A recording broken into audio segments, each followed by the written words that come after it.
ஹீரோயினோட தங்கச்சிக்கு உடம்பு முடியாம போகுது. எம்ஆர்ஐ எடுக்க போற நேரத்துல ஆப்ரேட்டர் எல்லாம் பறக்க ஆரம்பிக்கும் போது சரி இந்த பொண்ணுக்கு ஈவல் ஸ்பிரிட் இருக்குன்னு அதை பத்தி ஆன்லைன்ல சர்ச் பண்ணும்போது ஹீரோ பத்தி தெரிய வருது. ஹீரோ இந்த பேயெல்லாம் நல்லா விரட்டு வரேன்னு.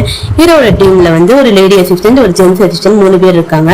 ஸோ ஹீரோயின் போய் என் தங்கச்சி காப்பாத்துங்கன்னு போய் பார்க்கும்போது இல்ல இப்போதைக்கு நாங்க யாரையும் பாக்குறது இல்லைன்னுவாங்க. பட் இவர் என் தங்கச்சி எவ்வளவு கஷ்டப்படுறான்னு இந்த பென்டிரைவ்ல பாருங்கன்னு அசிஸ்டன்ஸ் 2 பேரும் நம்மளும் இந்த காலகட்டத்துல போய் பிடிச்சு கஷ்டப்பட்டோம்ல, நம்ம ஹீரோ தானே நம்மளை காப்பாத்தி கூட்டிட்டு வந்தாரு, அசிஸ்டன்டா சேர்த்துக்கிட்டாரு, இந்த பொண்ணையும் நம்ம தான் காப்பாத்தணும்னு சொல்லி அந்த பென்டிரைவை போட்டு பார்க்க ஆரம்பிப்பாங்க.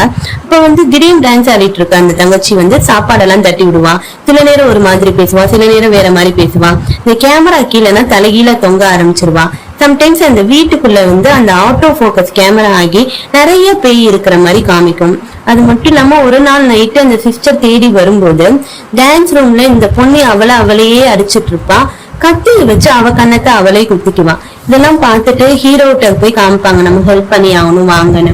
சரி ஹீரோ பார்க்க ஆரம்பிக்கும் போது ஒரு சீன்ல தங்கச்சி அவளோட கழுத்தை அவளே எடுத்துக்கிற மாதிரி அந்த வீடியோ இருக்கும். இதெல்லாம் பார்த்து ரொம்ப மனசு கஷ்டப்படும் போது எக்ஸ்ட்ராவா ஒரு வீடியோ இருக்கும். அதாவது செக்யூரிட்டி கேமரா எல்லாம் பிக்ஸ் பண்ண வர ஒருத்தர் பார்க்கும்போது அவரோட கழுத்துல ஒரு பச்சை குத்தி இருக்கும். அது பச்சையை பார்த்தோன்னே ஹீரோ கண்டுபிடிச்சிருவாரு, இது ஜோசப் குரூப்போட வேலை தானே. அதாவது பேயை வணங்கணும், பேயோட ஆட்சி தான் இங்க இருக்கணும்னு நினைக்கிறவங்க இந்த ஃபேமிலியை போக்கஸ் பண்றாங்கன்னு தெரிஞ்சு உங்களுக்கு போன் பண்ணி நான் உங்கள் தங்கச்சிக்கு ஹெல்ப் பண்றேன் வாங்கன்னு கூப்பிட்டுருவாரு. தங்கச்சி பாடியிலையும் மைண்ட்லயும் வீக்கா இருந்திருக்காங்க, அதனாலதான் இந்த குரூப் அவங்க தங்கச்சியை போக்கஸ் பண்ணிருக்காங்கன்னு சொன்னோடனே அவனும் ஆமா எங்க அம்மா இறந்ததுக்கு அப்புறம் அவ கொஞ்சம் வீக்கா தான் இருந்தான்னு சொல்லுவாங்க. சரி ஹாஸ்பிட்டல் கூட்டிட்டு போறாங்க.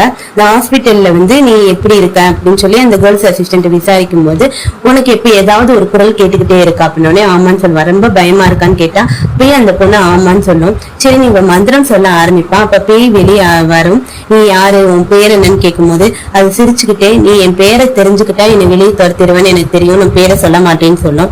எவ்வளவோ இவங்களும் ட்ரை பண்ணி பார்ப்பாங்க. சில நேரம் கத்த ஆரம்பிச்ச உடனே எல்லாருமே பறந்துருவாங்க. அந்த நேரத்துல அந்த பேய் பிடிச்ச பொண்ணு காணாமையே போயிடும். சரின்னு ஹாஸ்பிட்டல் சிசிடிவில செக் பண்ணும்போது எல்லா சிசிடிவிலையும் அந்த பொண்ணு இருக்கிற மாதிரி ஆயிடும். அதாவது சில ட்ரிக்ஸ் எல்லாம் யூஸ் பண்ண ஆரம்பிச்சிடும்.